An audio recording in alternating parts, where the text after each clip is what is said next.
I've been training and dieting for years now, and honestly, I've wasted a lot of time. And that's why I want to share with you these 5 biggest tips that I can give you to fast forward your physiques so you can cut through all the rubbish and actually see those results faster. So if you're stuck or confused about all the fitness trends, the fads that kind of fly around online, this video will definitely help you cut through the noise. So lesson number 1 is that progress needs to be forced.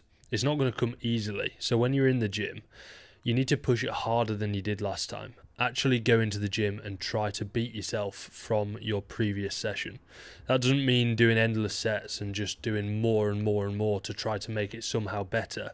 It means putting in more effort into those sets, training that little bit harder, doing the work as if it really, really matters. So going with a plan, focus on that plan for a long time, keeping the exercises the same, and you will beat your previous performance. If you go in with that mentality, you will actually start to grow muscle. Lesson number 2 is that your training needs to be individual. And with all of the different genetics that are out there, there's no point just giving the advice of you need to train 4 times a week or you need to train 5 times a week and just be set with that forever. Actually, what you need to do is work out the perfect split and routine for you. What that might look like is trying it. Having a look what happens if you train 4 times a week, or what happens if you train 5 times a week. What happens if you do an upper lower split versus maybe a push-pull legs upper lower split. Try it out. See how well you recover. And if you're going into your next session thinking, oh, I'm absolutely knackered, I've got no energy and I'm struggling to progress these movements, then you probably need to change something.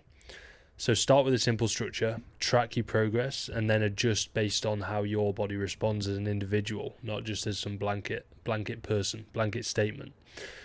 Lesson number 3 then, following on from that, is the power of tracking. Without tracking, you will not know. So you need to make sure that when you're going into your workouts, when you're going into your sessions, you need to be tracking the numbers. So how much have you lifted on set number 3 of your 5th exercise in your upper session? If you know that metric, you can then go into the next session and actually try to progress it. With that information, you will then be able to see whether you are progressing or not. And that is the number 1 factor that will be slowing you down if you're not making very much progress right now. So once you've got that ammunition, if you've got that information, you can then go, okay, am I progressing? Yes, great, let's stick to it. If the answer is no, then you might need to change something. And all of that just removes the guesswork to make sure you know if your plan is working or not. Lesson number 4 then is efficiency over volume. Doing more is not better. And I've been in that position myself in the past. I've seen loads of people go through the same sort of mindset.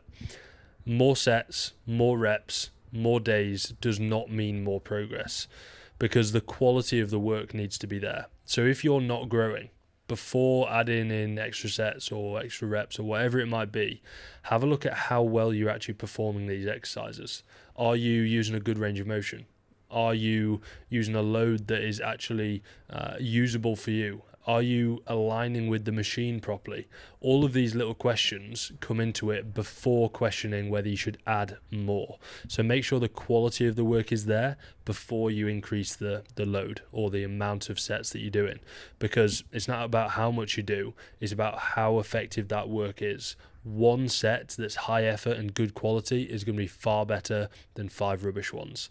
And then lesson number 5, the final one, is to be your own experiment. Like I said, everybody is different in this game. There's some key principles that you can stick to, like progressive overload, but to work out the best way for you to be able to progressive overload, you've got to learn from yourself. So have a look at your progress, have a look at your recovery, have a look at your results. All of that information is feedback. So treat your own training, like your own experiment. Adjust things, measure it, improve. Repeat that cycle over and over again, and that is going to get you progressing faster than you ever have before. So a little recap for you, the 5 biggest lessons. Progress needs to be forced. Training is individual, so make sure you work out how many sets, how many times a week you need to train. Tracking is power. Make sure you are tracking the amount of weight you use, the amount of reps you get, and how many sets you're doing for each muscle group each week. And then efficiency over volume, and be your own experiment. If you do these 5 things, you'll stop wasting your time, you'll simplify your training, and you'll actually start moving towards a physique that you do want. If you found this helpful, as always, hit subscribe. And if you do want more help from myself, you can go down below, click the link, fill out a quick form, and we can have a chat about how coaching might work for you. And that's where we can really go deeper into this. I will be your help. I will be your scientist along your side, trying to work out the best combination for you. Other than that, hopefully you enjoyed the video, and I'll see you in the next one. Ciao.